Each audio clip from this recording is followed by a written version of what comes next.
In the golden twilight of Hollywood's most enigmatic era, one man's piercing blue eyes captivated millions while his tortured soul remained forever shrouded in mystery. Peter O'Toole, a name that once commanded reverence in every corner of the entertainment world, vanished from the spotlight as dramatically as he had entered it. But what really happened to the man who brought Lawrence of Arabia to life? Tonight, we peel back the layers of legend to reveal the shocking truth behind one of cinema's most tragic and misunderstood figures. August 2nd, 1932.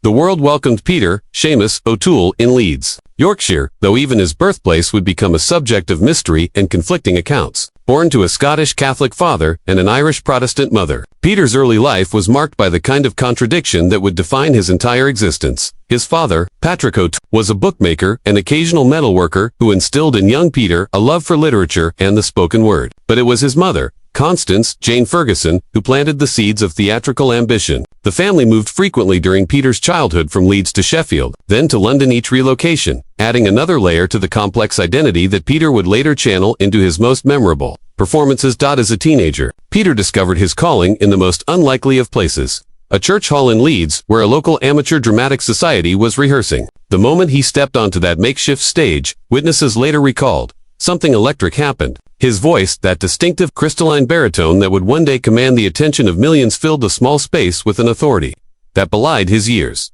Little did anyone know that this gangly, blue-eyed youth would become one of the most celebrated and ultimately tragic figures in cinematic history. The transformation from Peter O'Toole, the working-class boy from Yorkshire, to the legendary actor who would mesmerize audiences worldwide, began not with formal training but with raw, unbridled passion. By his early 20s, O'Toole had enrolled at the Royal Academy of Dramatic Arts, where his unconventional approach to method acting both frustrated and fascinated his instructors. His classmates remember a young man who seemed to live entirely within the characters he portrayed, often unable or unwilling to separate Peter O'Toole from the roles that consumed him. 1962 marked the year that changed everything, when David Lean cast the relatively unknown Peter O'Toole as T.E. Lawrence in Lawrence of Arabia. Few could have predicted the seismic impact this decision would have, not just on cinema history, but on the psyche of the man himself. The filming of Lawrence of Arabia was nothing short of an ordeal. Shooting in the scorching deserts of Jordan and Spain, O'Toole endured temperatures that regularly exceeded 120 degrees Fahrenheit. But it wasn't just the physical demands that nearly destroyed him. It was the psychological merger with Lawrence that proved most dangerous. Cast and crew members who survived those grueling months in the desert still speak in hushed tones about O'Toole's transformation. He became Lawrence, recalled Omar Sharif years later, not just during filming, but between takes, at dinner, even in his sleep. It was as if Peter had disappeared entirely. The performance that emerged was transcendent. O'Toole's Lawrence was a complex tapestry of heroism and madness, of brilliant military strategy and devastating personal torment. Critics hailed it as one of the greatest performances in cinema history, but those closest to O'Toole knew the terrible cost of this artistic triumph. When filming wrapped, Peter O'Toole returned to London a changed man. Friends noticed that he seemed unable to fully shed the Lawrence persona. He would speak in Lawrence's clipped, precise manner during casual conversations. He developed an obsession with Arab culture and history that bordered on the pathological. Most disturbing of all, he began to exhibit the same psychological fragmentation that had defined the real T.E. Lawrence. The Academy Award nomination that followed the first of 8 he would receive, though he would never win, felt almost like a cruel joke. How do you celebrate a performance that may have cost you your sanity? The 1960s should have been Peter O'Toole's golden decade. Following the massive success of Lawrence of Arabia, he was Hollywood royalty, commanding enormous salaries, working with the industry's most prestigious directors, and being offered virtually any role he desired. But behind the glamorous facade, those who knew him best watched with growing concern as Peter began to unravel. His performance in Beckett, opposite Richard Burton in 1964, showcased O'Toole at his theatrical peak, but it also revealed the beginning of a dangerous pattern. Burton, himself no stranger to the bottle, later confided to friends that Peter's drinking during the production was beyond anything I'd ever seen. Between takes, O'Toole would disappear into his trailer, emerging with the telltale signs of a man medicating deeper wounds. The role of King Henry II seemed tailor-made for O'Toole's commanding presence and razor-sharp wit, but those close to the production noticed troubling signs. O'Toole would sometimes forget which character he was playing, slipping between the personas of Lawrence, Henry II, and what seemed to be fragments of his own fractured identity. The Lion in Winter in 1968 brought another Oscar nomination and critical acclaim, but by then, industry insiders were whispering about O'Toole's increasingly erratic behavior. Katharine Hepburn, his formidable co-star, later revealed in private letters that she had been deeply concerned about Peter's state of mind during filming. "He was brilliant," she wrote, but brilliance born of such pain that it was almost unbearable to witness.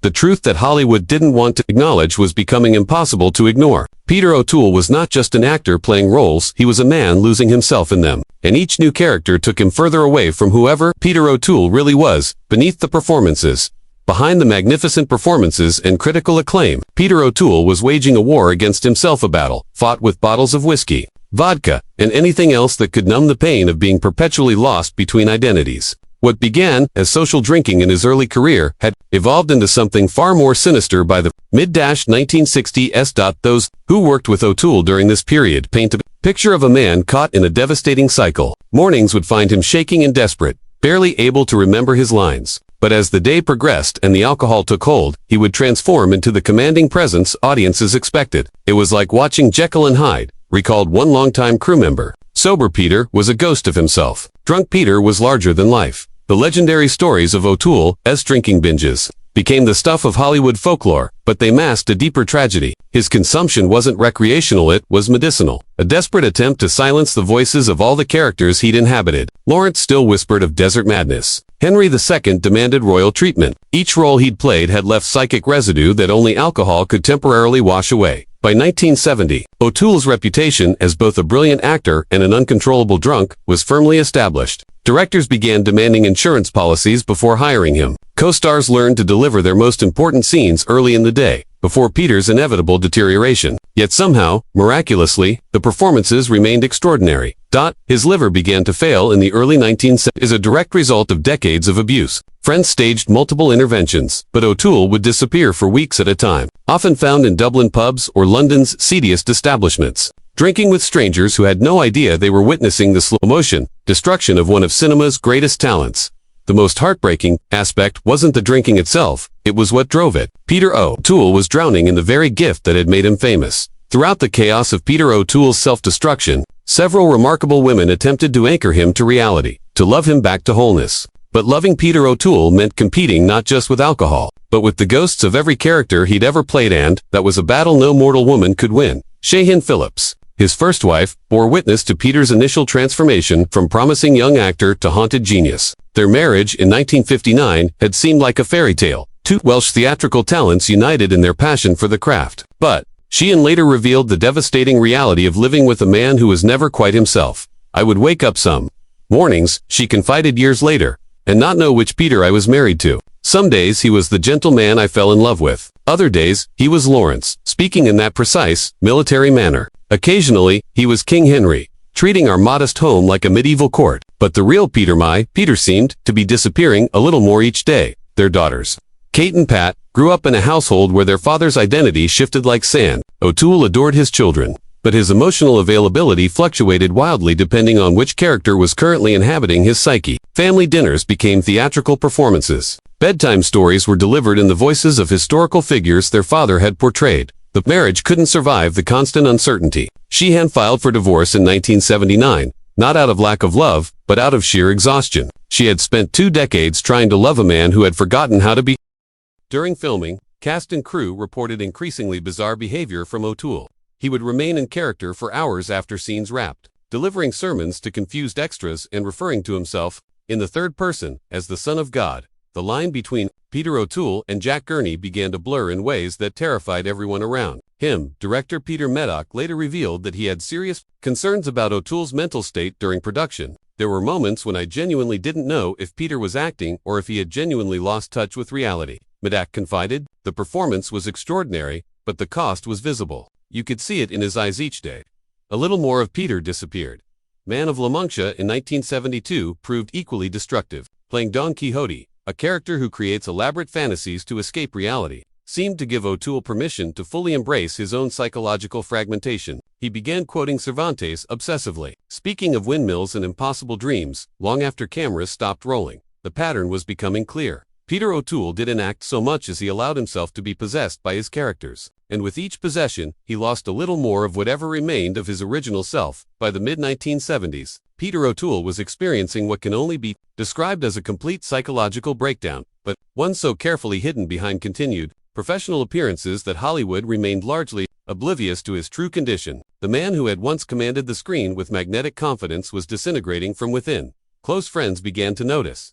alarming changes in Peter's behavior between projects. He would disappear for weeks at a time, later found by concerned associates in remote locations, often speaking in the voices of characters he'd played years earlier. His apartment in London became a shrine to his various roles, costumes hanging in wardrobes, props displayed like religious artifacts, scripts annotated with notes that seemed to blur the line between character analysis and personal confession. Most disturbing development was Peter's apparent belief that he was somehow responsible for the historical events depicted in his films. He would speak of his campaigns in Arabia, referring to the battles from Lawrence as personal memories. He claimed to remember conversations with Catherine Hepburn's Eleanor of Aquitaine, as if they had actually been married in the 12th century. His agent, Jules Buck, became increasingly concerned as O'Toole began turning down lucrative roles, claiming that certain characters were too dangerous for him to inhabit. Peter started referring to potential roles as invasions. Buck later revealed he was convinced that taking on certain characters would complete his psychological destruction. Few psychiatrists who managed to examine O'Toole during this period diagnosed what they termed chronic identity dissociation disorder, a condition where the boundaries between self and assumed personas had become so blurred as to be virtually not. But Peter refused treatment, claiming that his condition was not a mental illness but rather the price of authentic performance. Hollywood, focused on box office returns and star power, chose to look the other way as long as O'Toole continued to deliver memorable performances. The late 1970s and early 1980s represented what those close to Peter O'Toole would later refer to as the lost years, a period when the man who had once been Hollywood royalty seemed to vanish entirely, replaced by a ghostly figure who moved through the world like a character actor playing the role of Peter O'Toole. During this time, Peter retreated to Ireland, purchasing a remote cottage in Connemara where he could disappear from public view. Local residents remember a tall, gaunt figure who would walk the cliffs for hours, often speaking to himself in different accents and languages. Pub owners in nearby villages reported a strange patron who would order drinks for multiple people, then carry on elaborate conversations with empty chairs. His daughter Kate, now old enough to understand the depth of her father's condition, made several attempts to visit him during this period. What she found was heartbreaking. Dad had turned the cottage into a kind of museum of his career, she later revealed. Different rooms were dedicated to different characters. The Lawrence room had maps of the Middle East covering every wall. The Henry II room was decorated with medieval tapestries. But there was no room for Peter O'Toole, no space where my father could simply be himself. Professional opportunities during this period were sporadic and often disastrous. O'Toole would accept roles, then disappear during production, sometimes found days later in character costume, living rough in nearby countryside, completely absorbed in whatever persona he was supposed to be portraying. The few journalists who managed to interview O'Toole during these years reported deeply unsettling encounters. He would answer questions as if he were Lawrence discussing military strategy or Henry II pontificating about royal succession, rarely acknowledging that he was Peter O'Toole, the actor. When pressed about his identity, he would become agitated, claiming that Peter O'Toole was simply another character he had been forced to play. Friends who attempted interventions found themselves dealing with a man who seemed to inhabit multiple personalities simultaneously, cycling through character voices and mannerisms within single conversations. By the early 1980s, Peter O'Toole, as decades of alcohol abuse and psychological trauma had taken a devastating toll on his physical health. His once commanding presence had withered to that of a haunted scarecrow, his piercing blue eyes now clouded with pain and confusion. The reckoning that friends had long feared was finally at hand. His liver, subjected to nearly 3 decades of relentless assault, began to fail catastrophically. Emergency hospitalizations became routine, with doctors warning that without immediate intervention, O'Toole had perhaps months to live. But even faced with mortality, Peter seemed unable to choose life over the characters that had consumed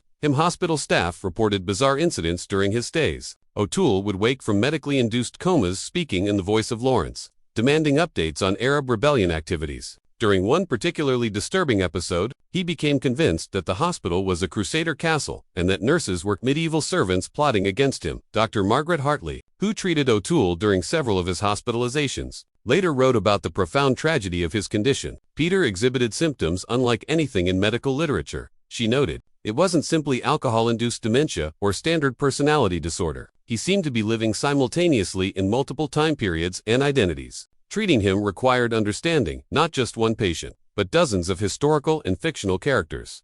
The decision to undergo liver surgery in 1982 marked a turning point. For the operation to succeed, O'Toole would need to remain sober for an extended period, a requirement, but forced him to confront his demons without his usual chemical buffer. The withdrawal process was particularly harrowing because it stripped away not just the alcohol, but the primary coping mechanism he'd used to manage his fractured identity. During his months of recovery, something remarkable happened. Brief glimpses of the original Peter O'Toole began to emerge, like sunlight breaking through storm clouds. The mid-1980s brought what many hoped would be Peter O'Toole's redemption arc. Following his successful liver surgery and a period of enforced sobriety, there were tantalizing glimpses of the man he might have been or might still become. He could somehow reconcile with the fragments of his shattered identity. His return to the screen in My Favorite Year in 1982 was both a triumph and a revelation. Playing an aging, alcoholic movie star struggling with reality, a role that mirrored his own life with uncomfortable accuracy. O'Toole delivered a performance that was simultaneously hilarious and heartbreaking. Critics noted that for the first time in years, he seemed to be playing a version of himself, rather than disappearing into an assumed identity. The film's success offered hope that Peter had found a way to channel his personal demons into professional triumph without losing himself in the process. His Oscar nomination for the role felt different from the previous 7. This time, it seemed to recognize not just his talent, but his survival.